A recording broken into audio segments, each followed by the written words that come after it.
अस्सलाम वालेकुम। वालेकुम अस्सलाम मैम। फर्स्ट ईयर मॉर्निंग, क्या हाल है आप सब लोगों के? अल्हम्दुलिल्लाह मैम। अच्छा, कौन सा बच्चा अपनी प्रेजेंटेशन शेयर करेगा स्क्रीन के ऊपर ग्रुप ए में? मैम मैं ज़ैनब बुरूज।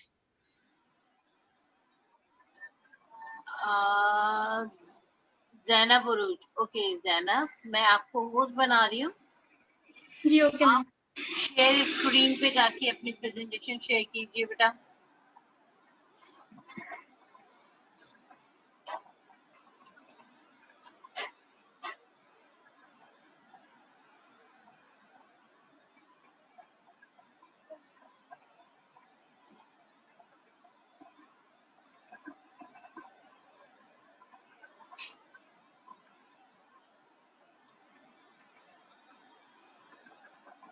बिल्कुल, अब आप अल्लाह ताला का नाम लेके स्टार्ट कर दीजिए अपने प्रेजेंटेशन को।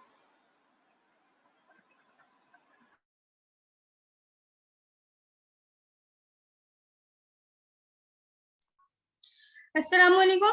Bismillahirrahmanirrahim.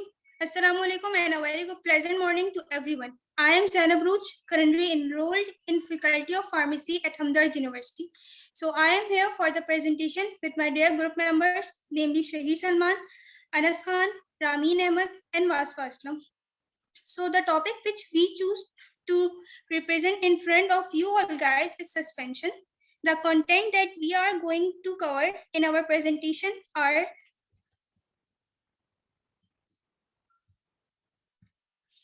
suspension, types of suspension, method and preparation of suspension, properties of suspension, suspending agents, their classification and stability. Ma'am ये स्लाइड्स आगे नहीं हो रही हैं। Hello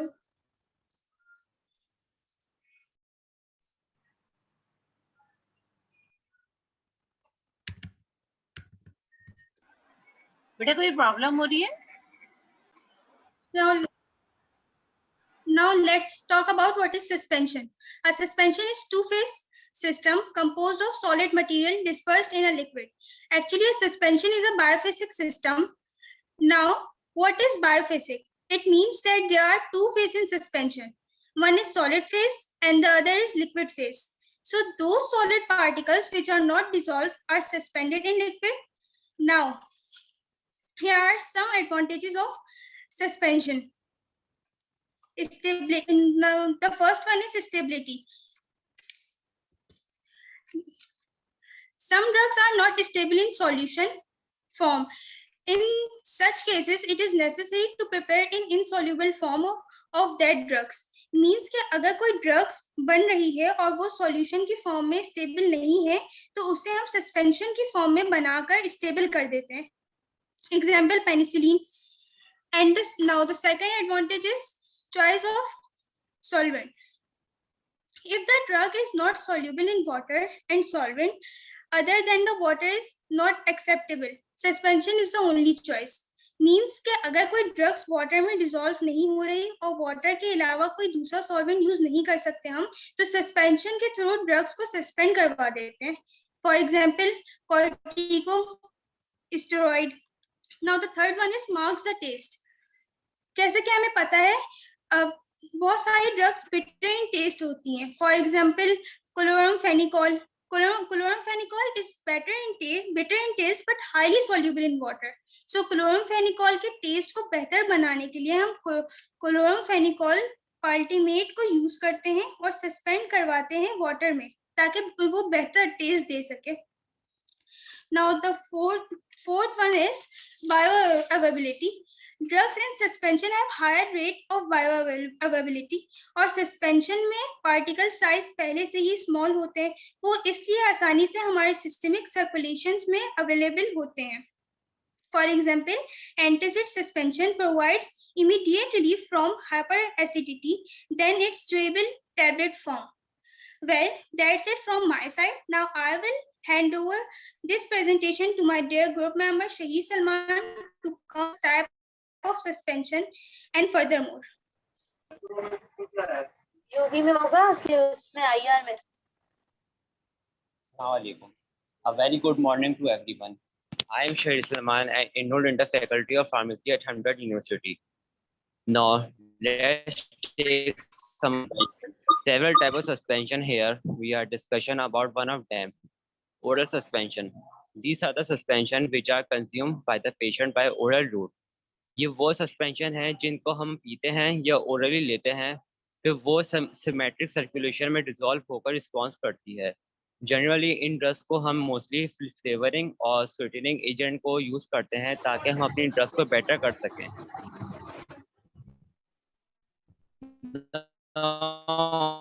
Antibiotic suspension, drug for children. In drugs को हम हमेशा फ्रेशली पार्टिकल में डिसॉल्व करते हैं ताकि हम सम एड और बॉइल वाटर ऐड कर सकें. For example antibiotic drug. Now the second type is tropical suspension. Lotion are extremely applied suspension which are designed for diagnostic, cosmetic, protective purpose. In suspension में हम अपने फाइन पार्टिकल यूज करते हैं ताकि roughness को avoid कर सकें, ताकि जब स्किन पर अप्लाई करें तो कोई इरिटेशन ना हो. Third type of suspension is injection suspension. These suspension are administered by parietal route and the suspension are patient को इन ड्रग्स को हम फॉर्म करने के लिए हमेशा ड्रग्स के सस्पेंशन पार्टिकल साइज को विस्कोसिटी को इस्तेमाल करते हैं और ये सस्पेंशन हम पेशेंट को इंजेक्शन के थ्रू देते हैं. And its parietal suspension particle size must be 0.5 to 30%. For example, penicillin. Fourth type is optic suspension, also called otic suspension. ये वो सस्पेंशन है जिसको हम अपनी आँख और कान में यूज करते हैं. इस सस्पेंशन में हम अपनी पार्टिकल साइज बहुत ज़्यादा स्मेल होती है ताकि इरिटेशन प्रोड्यूस ना हो. Most of the suspension are antibiotics or analogs for the treatment of ear and eye. Inflammation, injection, pain. The fifth part of suspension is rectal suspension. Local administration through the rectal cavity is used for the treatment or management of local disorder of the colon.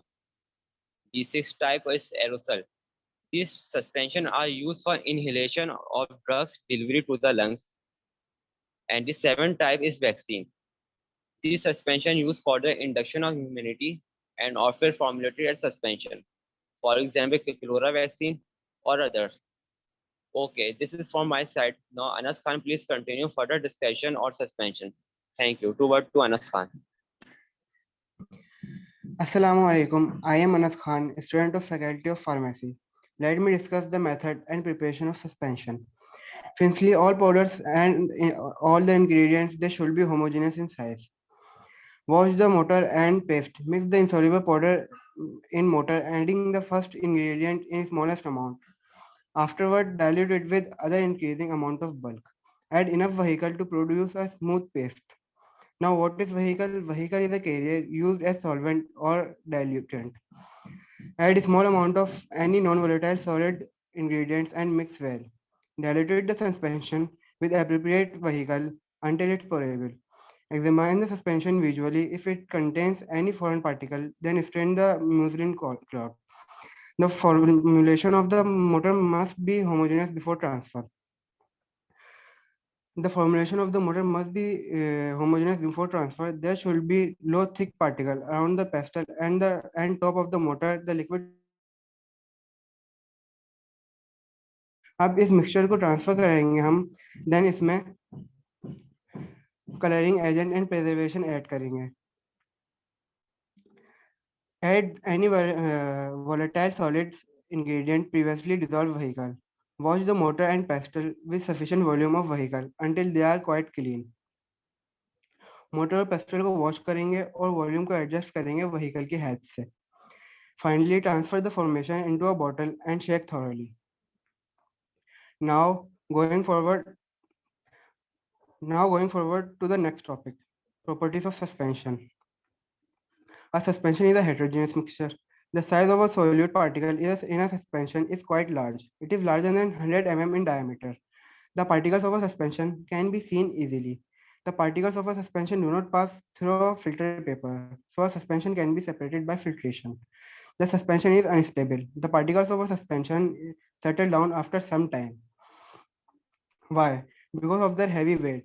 इसीलिए mostly syrups में लिखा होता है कि shake well before drink. Take particle liquid में suspend हो जाएंगे। A suspension scatters a beam of light passing through it because of its large particle size. Okay, this is all from my side. Now, Ramin Ahmed, please come and continue. Assalamu alaikum. My name is Ramin Ahmed, studying pharmacy at Hamdard University. As we are discussing suspension in detail, now let's discuss what are suspending agents. So वो substances जिनको fluid में add करें तो they promote dispersion and particle suspension or reduces sedimentation. Sedimentation means settling down of particles. Suspending agents को thickening agents भी कहा जाता है क्योंकि ये viscosity को increase करते हैं. Suspending agent help in activating suspended particles in pharmaceutical drugs and also prevents caking.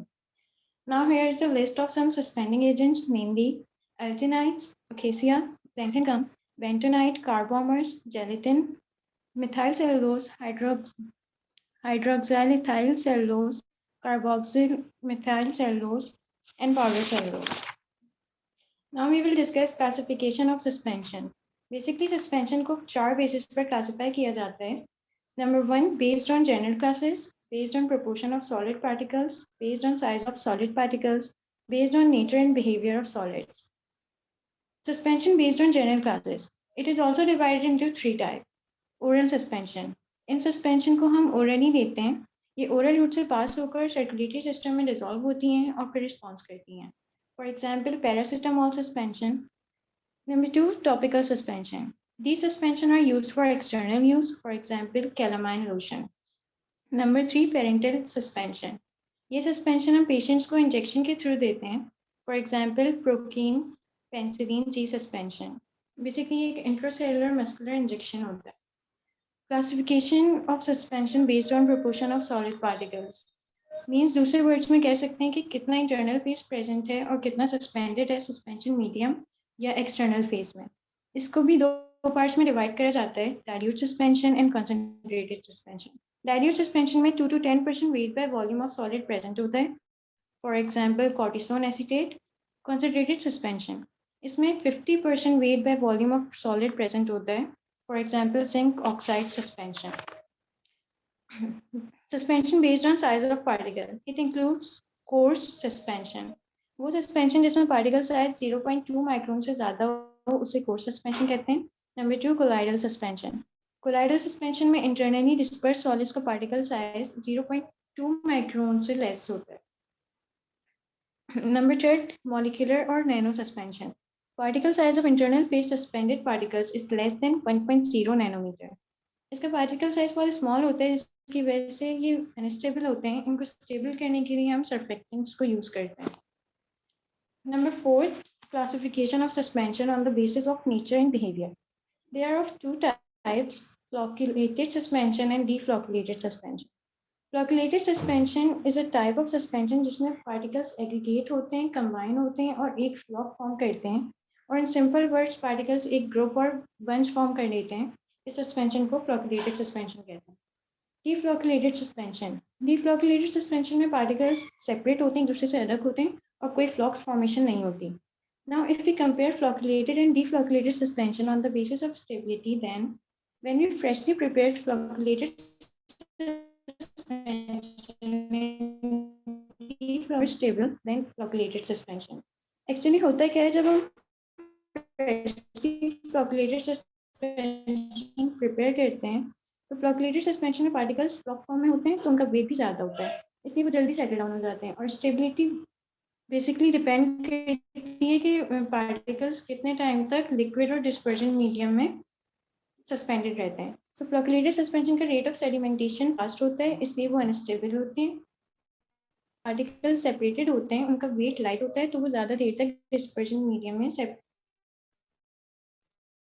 Suspend नहीं रहते. But at the time of preparation, तो ये तो at the time of preparation की बात कही. बट अगर हम लॉन्ग टर्म में किसी फ्लोक्युलेटेड सस्पेंशन डीफ्लोक्युलेटेड सस्पेंशन से ज़्यादा स्टेबल होती है. नाउ पॉइंट इज ऐसा क्यों? ऐसा इसलिए होता है क्योंकि फ्लोक्युलेटेड सस्पेंशन में पार्टिकल जब सेटल डाउन हो जाते हैं तो क्योंकि वो साइज में बड़े होते हैं बिकॉज ऑफ फ्लॉक्स, तो उनके दरमियान जो स्पेस होती है means void space of particles after settling down is high, जिसकी वजह से इन स्पेसेस में लिक्विड डिस्पर्जन मीडियम फिल हो जाता है। इस तरह फ्लोकुलेटेड सस्पेंशन में फॉर्मेशन नहीं होती। हेयर केक मीन्स किसी ड्रग को लॉन्ग ड्यूरेशन के लिए स्टोर करा जाए तो उसके पार्टिकल सेटल डाउन हो जाते हैं, और अगर उन्हें दोबारा डिस्पर्स ना करा जाए तो वो एक थिक लेयर फॉर्म कर लेते हैं, उसे केक कहते हैं। Now, why deflocculated suspension is unstable in long term? Because deflocculated suspension में particles separate होते हैं, तो जब वो settle down होते हैं तो उनमें void space कम होती है, इसलिए dispersion medium fill नहीं हो पाता और cake formation हो जाती है। In short, flocculated suspension की long term में stability ज़्यादा होती है क्योंकि cake form नहीं करते और दोबारा redisperse हो जाते हैं by means of shaking। While deflocculated suspension में long term में स्टेबिलिटी रेट कम होता है बिकॉज वो पार्टिकल्स दोबारा डिस्पर्स नहीं होते और केक फॉर्म कर लेते हैं, और stability duration of disperse particle in disperse medium पर डिपेंड करता है। Here we discuss suspension on the basis of stability. Now for discussing factors affecting stability of suspension, I would like to invite my group member Vasfa Aslam. Morning, I'm Vaspa Aslam from Faculty of Pharmacy, Hamdard University. I am discussing that what are the factors which affects on the stability of suspension. Basically, हम इस बात को discuss करेंगे कि वो कौन कौन से फैक्टर्स हैं जो सस्पेंशन की stability. What is Brownian movement? Zigzag motion. जैसा कि हमें पता है कि पार्टिकल्स की रैंडम मूवमेंट होती है, तो ब्राउनियन मूवमेंट में पार्टिकल्स की ब्राउनियन मूवमेंट सेडिमेंटेशन को प्रिवेंट करती है। लार्ज पार्टिकल साइज और higher viscosity of the medium की वजह से फार्मास्यूटिकल सस्पेंशन में ब्राउनियन स्टेट एग्जिस्ट नहीं कर पाती। क्यों नहीं कर पाती? Because the Brownian movement is seen only that particles whose diameter in between 2 to 5 mm. We can express rate of sedimentation by the Stokes law using the following formula, which you can see on my slide. On which condition Stokes law is applicable? Stokes law is applicable if the particles are spherical, but particles in the suspension are largely irregular.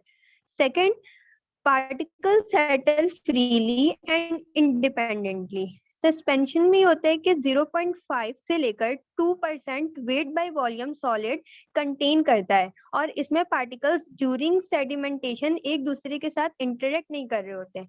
बहुत से pharmaceutical solution जो है higher percentage of solid जो है contain कर रहे होते हैं, जिसकी वजह से पार्टिकल्स का आपस में इंटरेक्शन यानी उनकी कोलिजन बढ़ जाती है और स्टोक्स लॉ एप्लीकेबल नहीं हो पाता। Stokes law is applicable to deflocculation because in which particles settle independently. Therefore, this law is applicable in a qualitative manner. Next, particle size. Particle size depend करता है rate of sedimentation and square of diameter of particle पर. Rate of sedimentation directly particle के square के, यानी जितना particle diameter ज्यादा होगा उतना ही रेट ऑफ सेडिमेंटेशन ज्यादा होगी। नेक्स्ट फैक्टर है viscosity of the medium. According to Stokes law, rate of sedimentation is inversely proportional to viscosity of medium, यानी कि rate of sedimentation inversely proportional viscosity of medium के। The viscosity of suspension should be optimum.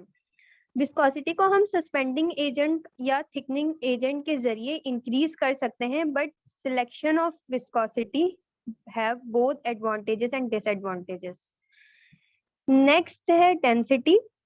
Density, rate of sedimentation also depends on density. Rate of sedimentation is directly proportional to the density of solid. Lesser the difference between the densities of solid particles and liquid mediums, slower in the rate of sedimentation. Next है control flocculation. Control flocculation में basically हम suspension बनाने के लिए flocks की formation करवाते हैं. इन flocks का फायदा ये होता है कि ये easily dispersible होते हैं. फ्लॉक्स फॉर्मेशन के 3 तरीके हैं, electrolytes, surfactants and polymer. First है इलेक्ट्रोलाइट। इलेक्ट्रोलाइट में ये होता है कि इलेक्ट्रोलाइट फ्लॉक्यूलेटिंग एजेंट की तरह एक्ट करता है by reducing electrical barrier between the particles. Electrolyte zeta potential को डिक्रीज करते हैं और ब्रिज की फॉर्मेशन करते हैं। अब सवाल ये है कि what is zeta potential? Zeta potential actually है क्या? जीटा पोटेंशियल क्या होता है? अगर हम इसको इस तरह से समझें कि अगर एक नेगेटिवली चार्ज पार्टिकल है तो वो ऑब्वियसली अपने अपोजिट चार्ज को अपनी तरफ अट्रैक्ट करेगा, यानी कि पॉजिटिव चार्ज को अट्रैक्ट करेंगे और उसकी वजह से एक स्ट्रीम लेयर बना लेगा। उसके अलावा जो भी एक्स्ट्रा चार्ज बच जाएंगे उसकी एक डिफ्यूज लेयर बनेगी, यानी कि एक लूज लेयर बनेगी। इन दोनों लेयर के बिटवीन एक पोटेंशियल क्रिएट हो जाता है। एक पोटेंशियल होता है जो कि जीटा पोटेंशियल कहलाता है। So actually that potential is called zeta potential. अगर जीटा पोटेंशियल इंक्रीज होगा तो पार्टिकल फ्लक्स प्रिपरेशन नहीं करेंगे और अगर डिक्रीज होगा तो फ्लक्स की प्रिपरेशन होगी। नेक्स्ट है सर्फेक्टेंट्स। सर्फेक्टेंट्स में दोनों आयनिक और नॉन आयनिक कंपाउंड्स यूज होते हैं फ्लोक्यूलेशन में। पॉलीमर बेसिकली लॉन्ग चेन है, लॉन्ग चेन होती है, उसका हाई मॉलिक्यूलर वेट होता है, containing active group space along there length. Polymer खुद फ्लोक्यूलेटिंग एजेंट के तौर पर एक्ट करता है because part of chain is absorbed onto the particles surface और जो रिमेनिंग पार्ट बच जाता है वो डिस्पर्स हो जाता है इन डिस्पर्जन मीडियम, यानी कि प्रोजेक्ट हो जाता है। नेक्स्ट है rheologic consideration. First of all, what is rheology? Rheology is the science which deals with flow of liquid and deformation of solid. Rheologic consideration में रियोलॉजिक में विस्कोसिटी इफेक्ट करती है पार्टिकल्स की सेटलिंग में। जैसे जैसे हम विस्कोसिटी इंक्रीज करते हैं पार्टिकल की सेडिमेंटेशन डिक्रीज होती जाती है और रिड्यूस हो जाती है। The spreading quality of the lotion when applied to the affected area during the manufacturing of the suspension. Now I will conclude our presentation. So firstly we discuss what is suspension, advantages, then we talk about types of suspension, then method of preparation and properties of suspension. After that we discuss about suspending agents, their classification of suspension, and at last we discuss factors affecting stability of suspension. I hope you all found our presentation informative and like it. Thanks to all for listening. Jazakallah. Allah Hafiz. Definitely, we found your presentation very informative and well. भाई group B के यहाँ पे मौजूद हैं? Group B की कोई member यहाँ पे मौजूद है? अच्छा, ग्रुप बी हमारा जूम का जो ये टाइम है ये मुझे बता रहा है कि हमारे पास 6 मिनट रह गए, तो 6 मिनट्स के अंदर हम आपकी प्रेजेंटेशन अभी नहीं ले सकेंगे।